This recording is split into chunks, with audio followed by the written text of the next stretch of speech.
we have the last words of David, and read that 2 Samuel 23, 1-5. These are the last words of David. The oracle of David, son of Jesse, the oracle of the man exalted by the Most High, the man anointed by the God of Jacob, Israel's singer of songs. The Spirit of the Lord spoke through me. His word was on my tongue.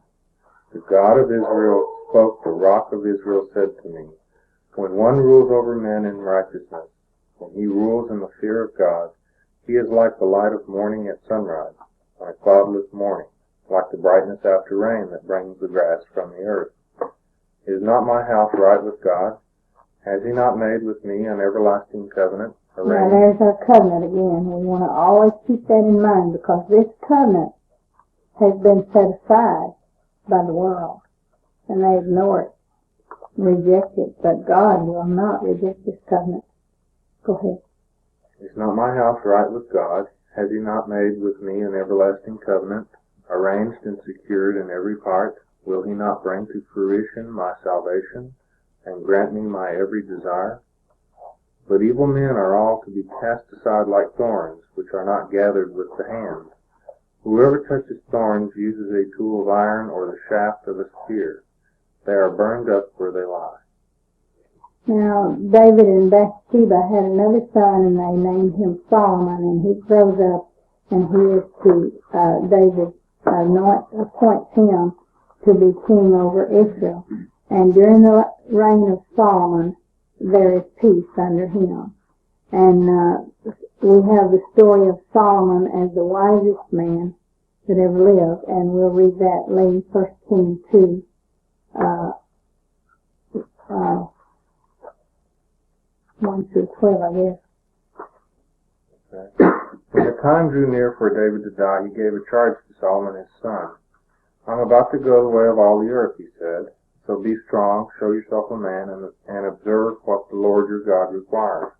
Walk in his ways and keep his decrees and commands, his laws and requirements as written in the law of Moses, so that you may prosper in all that you do wherever you go, and that the Lord may keep his promise to me. If your descendants watch how they live, and if they walk faithfully before me with all their heart and soul, you will never fail to have a man on the throne of Israel.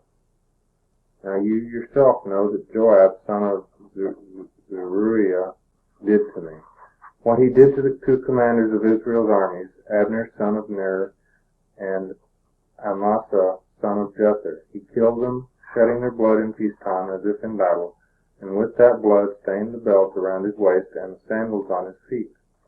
Deal with him according to your wisdom, but do not let his gray head go down to the grave in peace.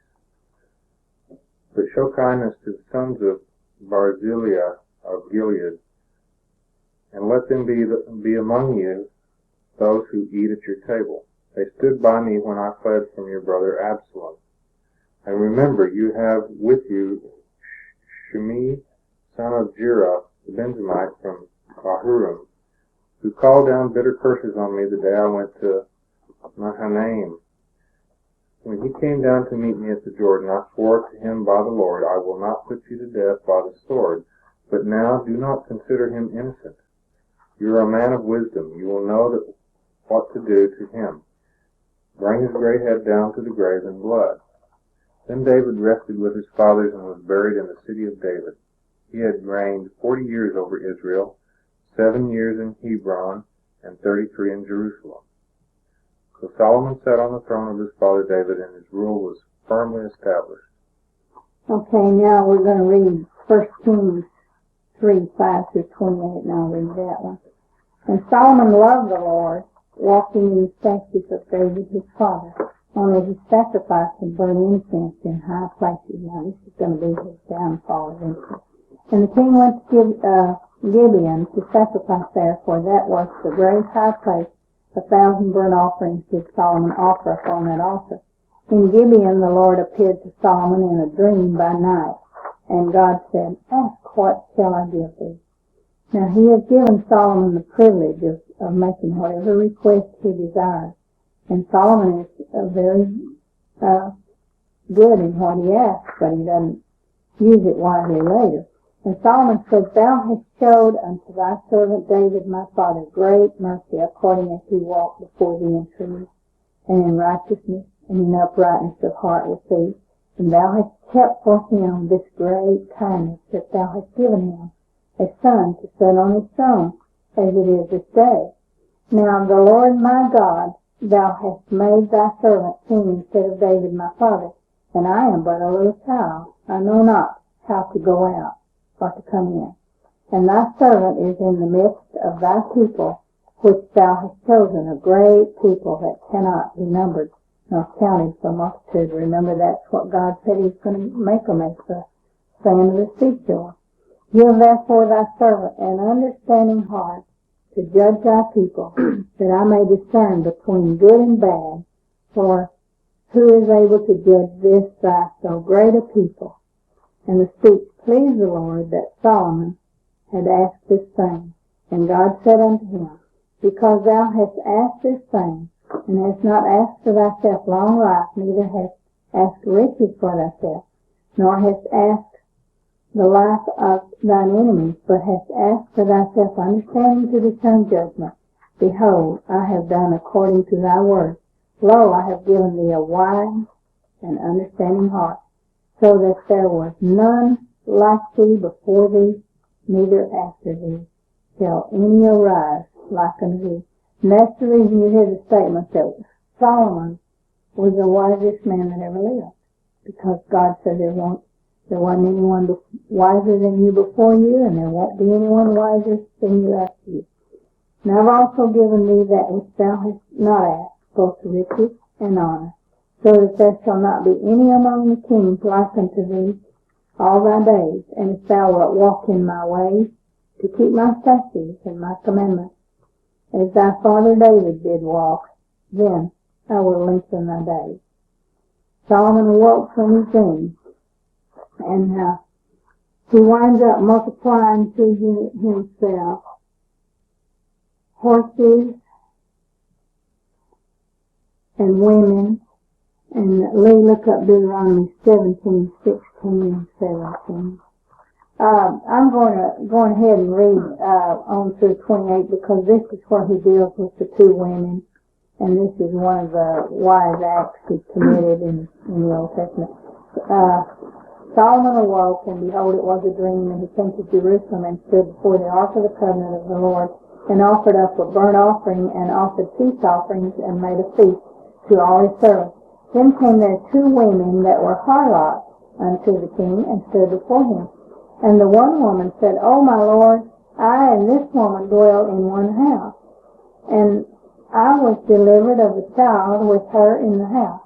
And it came to pass the third day after that, I was delivered, that this woman was delivered also, and we were together there, with no stranger with us in the house, save we two in the house. So he's saying we don't have a witness.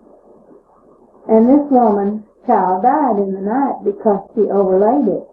And she arose at midnight and took my son from beside me, while thine handmaid slept, and laid it in her bosom, and laid her dead child in my bosom. And when I arose in the morning to give my child suck, behold, it was dead. But when I had considered it in the morning, behold, it was not my son which I did bear. And the woman said, Nay, but the living is my son, and the dead is thy son. And this said, No, but the dead is thy son, and the living is my son.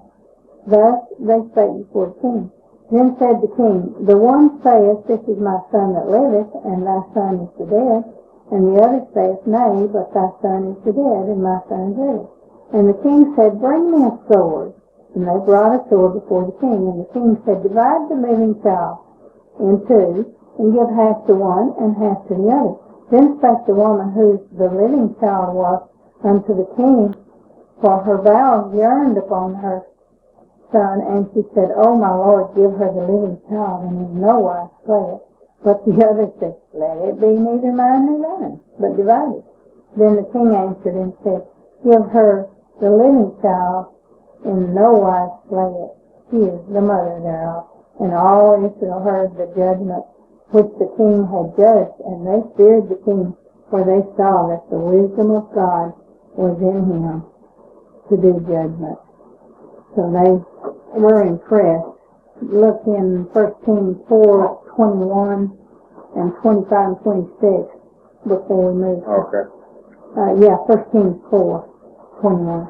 Okay. And Solomon ruled over all the kingdoms from the river to the land of the Philistines as far as the border of Egypt. These countries brought tribute and were Solomon's subjects all his life. I just want you to notice what he has here. His horses and all these things as you read this, and then we'll read Deuteronomy 7 and 16. That makes sense.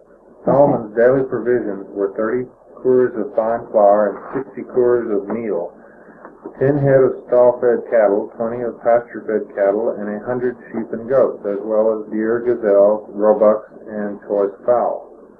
For he ruled over all the kingdoms west of the river, from Tiphsah to Gaza, and had peace on all sides. During Solomon's lifetime, Judah and Israel, from Dan to Beersheba, lived in safety, each man under his own vine and fig tree.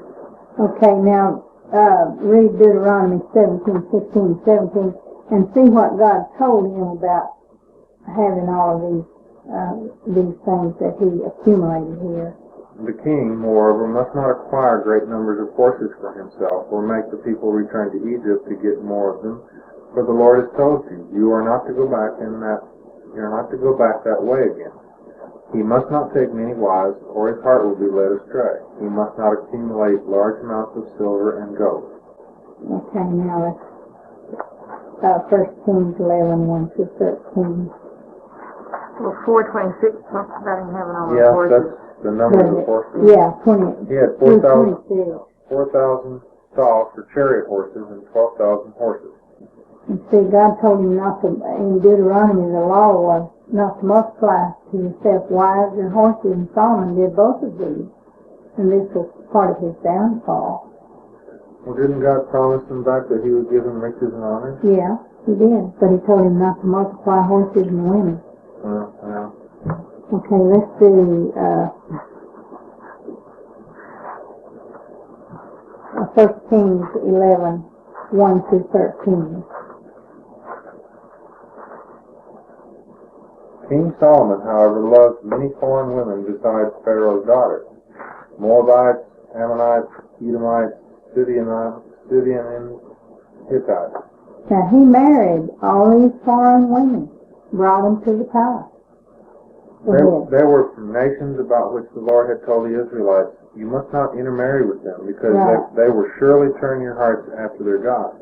Right. Nevertheless, Solomon held fast to them in love.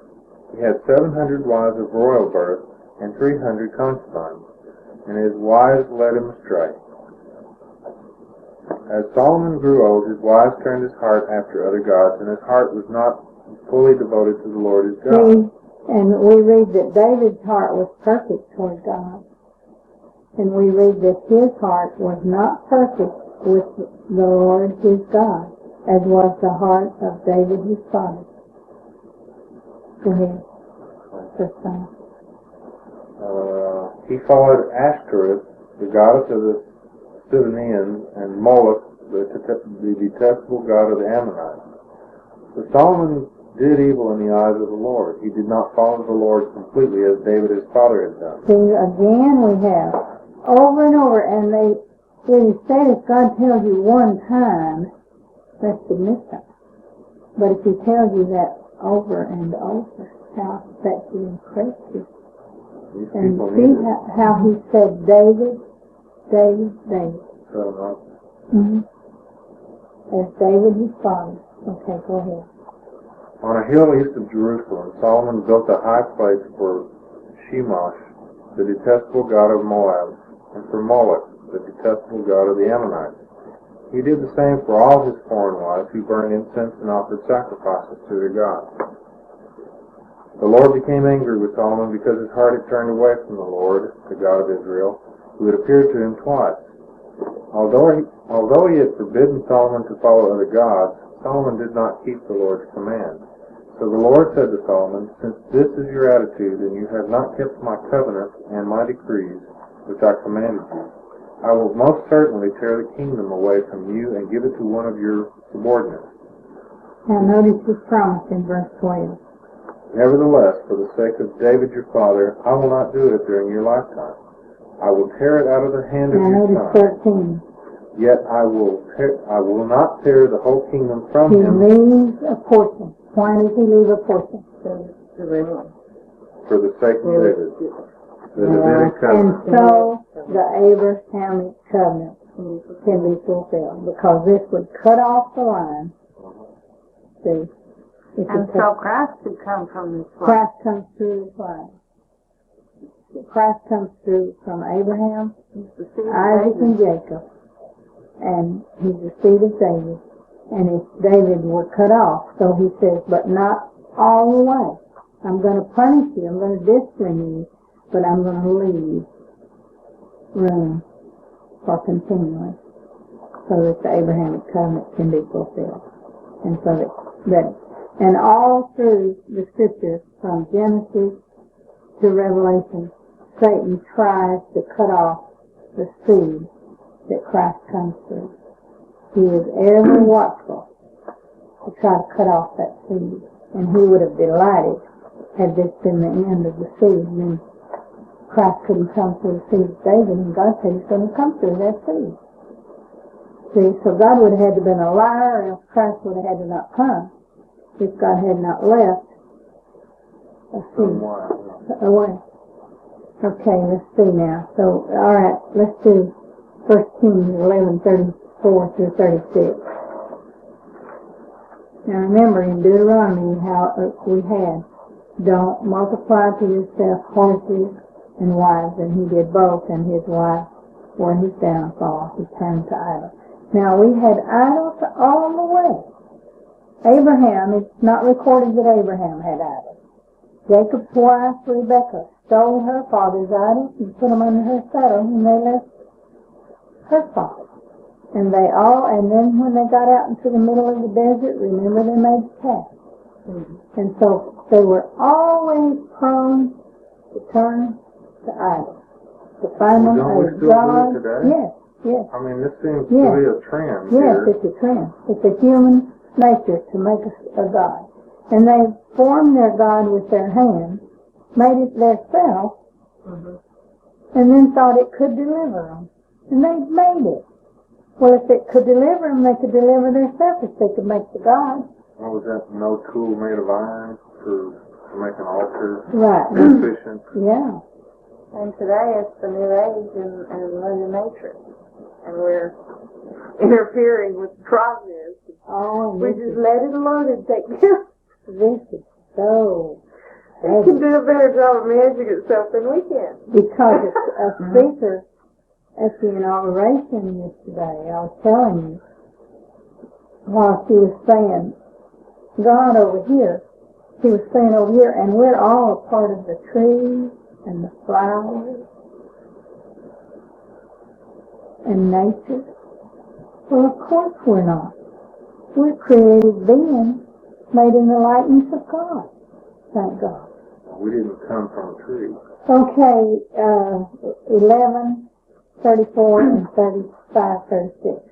Now, we have another time of David here. But I will not take the whole kingdom out of Solomon's hand.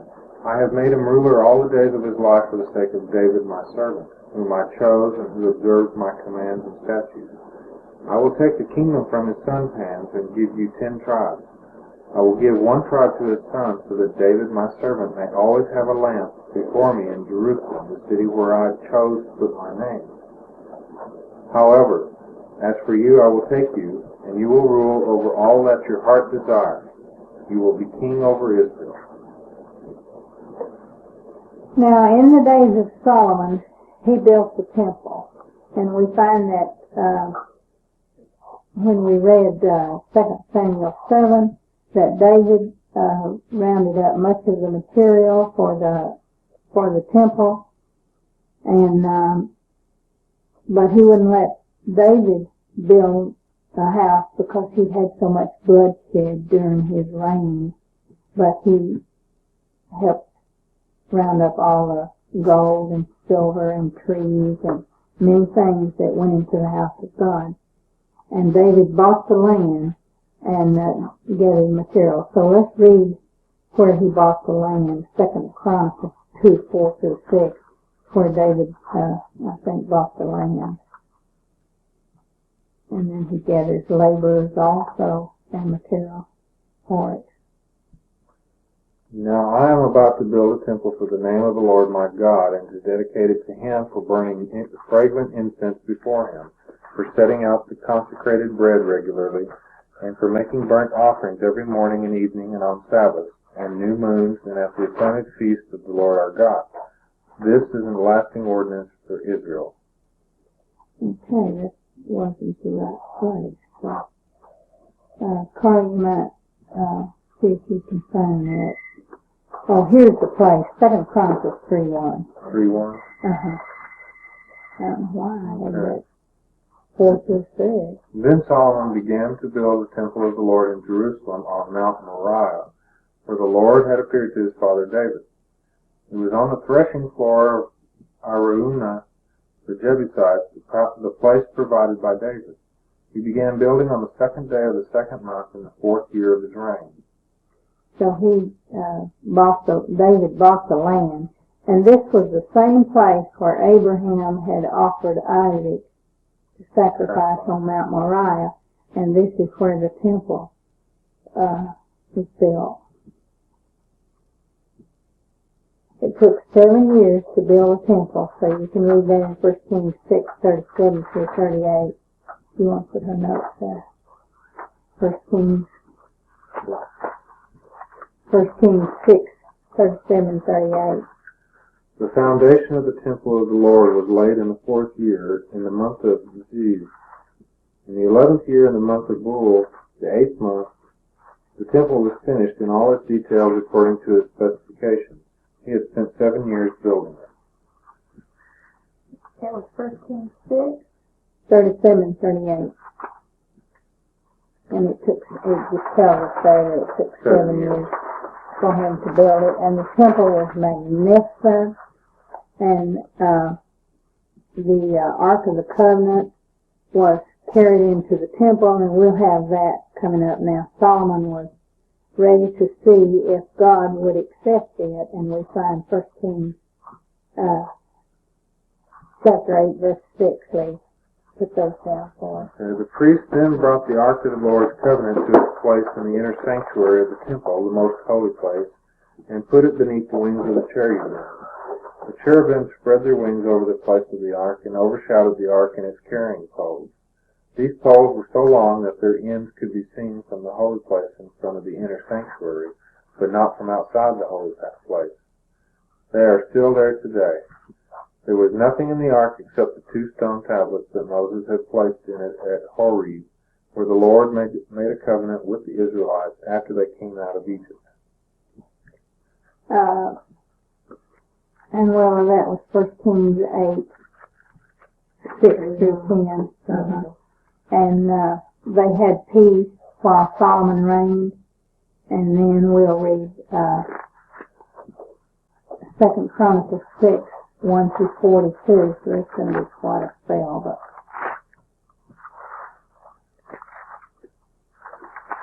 Then Solomon said, "The Lord has said that he would dwell in a dark cloud. I have built a magnificent temple for you, a place for you to dwell forever." and this is God accepting the temple.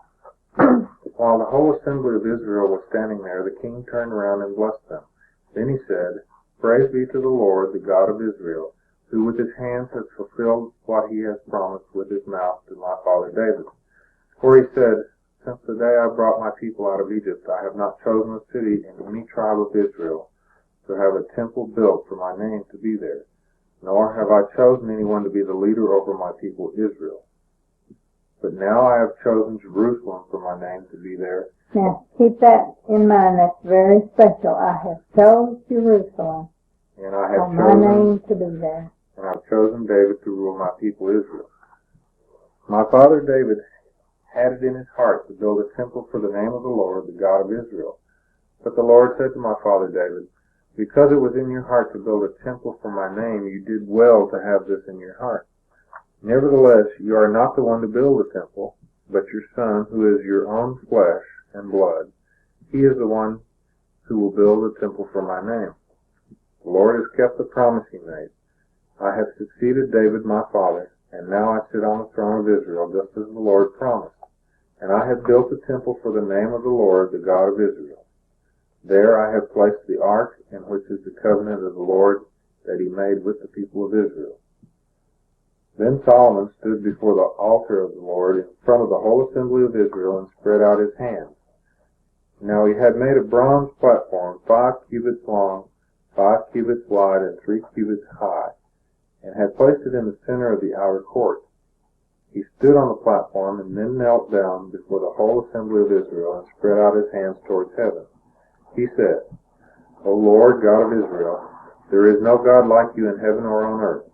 You who keep your covenant of love with your servants, who continue wholeheartedly in your way. You have kept your promise to your servant David, my father. And with your mouth you have promised, and with your hand you have fulfilled it, as it is today. Now, Lord, God of Israel, keep for your servant David, my father, the promises you made to him when you said, You shall never fail to have a man to sit before me on the throne of Israel, if only your sons are careful in all that they do to walk before me according to my law, as you have done. And now, O Lord God of Israel, let your word that you promised your servant David come true. But will God really dwell on earth with men? The heavens, even the highest heavens, cannot contain you. How much less this temple I have built? Yet give attention to your servant's prayer and his plea for mercy, O Lord, my God. Hear the cry and the prayer that your servant is praying in your presence. May your eyes be open toward this temple day and night, this place of which you said that you would put your name there. May you hear the prayer your servant prays toward this place. Hear the supplications of your servant and of your people Israel when they pray towards this place. Hear from your heaven your dwelling place, and when you hear, forgive. When a man wrongs his neighbor who is required to take an oath, and he comes and swears the oath before your altar in this temple, then hear from heaven and act. Judge between your servants, repaying the guilty by bringing down on his own head what he has done. Declare the innocent not guilty, and so establish his innocence. When your people Israel have been defeated by an enemy because they have sinned against you, and when they turn back and confess your name, praying and making supplication before you in this temple, then hear from heaven and forgive the sin of your people Israel and bring them back to the land you gave to them and their fathers.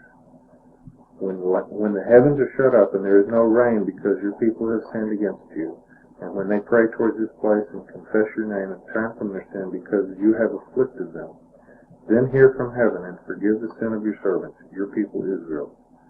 Teach them the right way to live, and send rain on the land you gave your people for an inheritance. Now we have 2 Kings 17, 8 through 20, and then verse 23. For when that the children of Israel had sinned against the Lord their God, which had brought them up out of the land of Egypt from under the hand of Pharaoh, king of Egypt, and had feared other gods, and walked in the statutes of the heathen, whom the Lord cast out from before the children of Israel, and of the kings of Israel which they had made. And the children of Israel did secretly those things that were not right against the Lord their God. Over and over he exhorts them. They'll start to walk with him, then they'll turn. And they built him high places in all their cities, from the tower of the watchman to the fenced city. And they set him up images and groves in every high hill and under every green tree. And there they burnt incense in all the high places, as did the heathen whom the Lord carried away before them, and wrought wicked things to provoke the Lord to anger. For they served idols, whereof the Lord had said unto them, You shall not do this thing. What was the first commandment and the second commandment? You shall love the Lord your God with all your heart, all your soul, and all your mind, and you shall have no other gods before you. Yet the Lord testified against Israel and against Judah by all the prophets and by all the seers, saying, Turn ye from your evil ways and keep my commandments and my statutes according to all the law which I command your fathers, and which I sent to you by my servants the prophet. Notwithstanding they would not hear, but hardened their necks, like the neck of their fathers. Lee, look up Deuteronomy 3, verse 8. See if this, the one that says you didn't know me, neither did your fathers know me. But hardened their necks, like to the neck of their fathers, that did not believe on the Lord their God. And if it's not 3:8, well then look at 8:3. May have it reversed. And they rejected his statutes and his covenants that he made with their fathers, and his testimonies which he testified against them. And they followed vanity and became vain, and went after the heathen that were round about them, concerning whom the Lord had charged them, and they should not do like them. Remember Rahab? She was a heathen, and when they came to her, she knew that their God was the true and living God. And they left all the commandments of the Lord their God, and made them molten images, even 2 calves, and made a grove, and worshipped all the host of heaven, and served Baal. Now, remember, they have the temple, and in the temple, the Shekinah glory, God himself dwells in the temple with them, to be their God. And here they are making a different place of worship, and making calves to go in it. And they're worshiping all the hosts of heaven. And what did we read in Deuteronomy?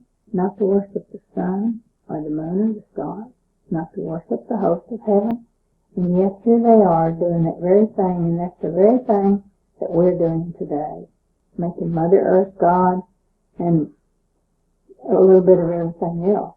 And they cause their sons, and here's the one I want you to be sure and get, because we are doing this in America today, when we have them teach homosexuality, or permit them to teach it in the classroom of first graders, and they cause their sons and their daughters to pass through the fire and use divination and enchantment, and sold themselves to do evil in the sight of the Lord, to provoke him to anger. Therefore the Lord was very angry with Israel, and removed them out of his sight. There was none left but the tribe of Judah only. Also Judah kept not the commandments of the Lord their God, but walked in the statutes of Israel, which they made. And the Lord rejected all the seed of Israel, and afflicted them, and delivered them into the hand of spoilers, until he had cast them out of his sight. Verse 23, until the Lord removed Israel out of his sight, as he had said by all his servants the prophets, so was Israel carried away out of their land to Assyria unto this day. So, under Solomon's son, we'll have that next, and we'll see where Israel is going to be carried back into slavery again.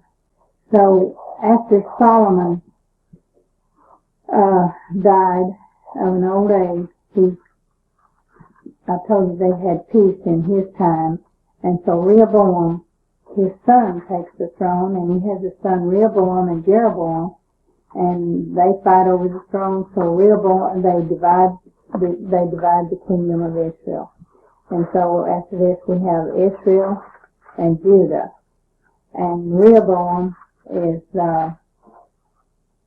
he forsook the Lord, and he is the one who, when he came to power, he fired all the old men in his cabinet and hired young men, and he laid heavy burdens and whipped them with heavy whips, and he turned from the Lord. And he ruled over Judah. The kingdom split in two and became Judah and Israel. Now Israel is going to be the northern kingdom, and kings came and went, and they had good kings and bad kings. They'd be in and out, and then they'd go into idolatry. And Jeroboam, king over Israel, did not trust the Lord. So we had 2 Kings 17:8-19, didn't we? We read that. So that's where we were reading a while ago, where they went into Assyria, into captivity in 722 B.C. And then Israel goes into Babylonian captivity in 586 BC because of their sin, because they turned to idolatry. Now, when we come to Ezekiel, we're going to read their sins in detail, and we're going to see where the Shekinah glory of God leaves the temple and goes away. And he won't come back and he goes out the east gate, and he won't come back until when he comes back, he'll come back in the same gate he leaves. Now, because of their rebellion, they went into captivity. God permitted this. And Nebuchadnezzar, who was the king who took them over, plundered the temple, and they took the vessels and the gold and the brass and the bronze and the furniture. They took it to Babylon, where the scripture says it is until this day. And so we'll read about that in 2 Kings 25:9, ladies. And also 2 Kings 25:13 through 17. Just kind of goes back and forth because you have some of the same stories in these books. Okay. On the 7th day of the 5th month in the 19th year of Nebuchadnezzar, king of Babylon, Nebuchadnezzar, commander of the imperial guard and official of the king of Babylon, came to Jerusalem. He set fire to the temple of the Lord, the royal palace, he burnt the temple of the Lord, and all the houses of Jerusalem. Every important building he burned down. The whole Babylonian army, under the commander of the imperial guard, broke down the walls around Jerusalem. Nebuzaradan, the commander of the guard, carried into exile the people who remained in the city, along with the rest of the populace and those who had gone over to the king of Babylon. The commander left behind some of the poorest people of the land who worked the vineyards and the fields. The Babylonians broke up the bronze pillars, the movable stands, and the bronze sea that were at the temple of the Lord, and they carried the bronze to Babylon. They also took away the pots, shovels, wick trimmers, dishes, and all the bronze articles used in the temple service. The commander of the imperial guard took away the censers and sprinkling bowls, all that were made of pure gold and silver. So we find that this temple was magnificent, and God dwelt with his people there, and now they have had it plundered and carried off the valuable furniture and everything that was in it, and we're going to leave them there until next time.